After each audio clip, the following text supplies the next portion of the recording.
those are looking good right there.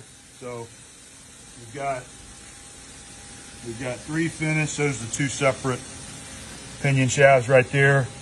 So the last phase of the operation to kind of complete these out, we'll have these off-the-shelf gears right here that we're going to sweat those on there.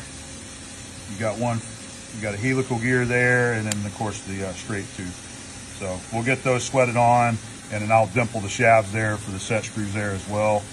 And these guys should be good to go right there.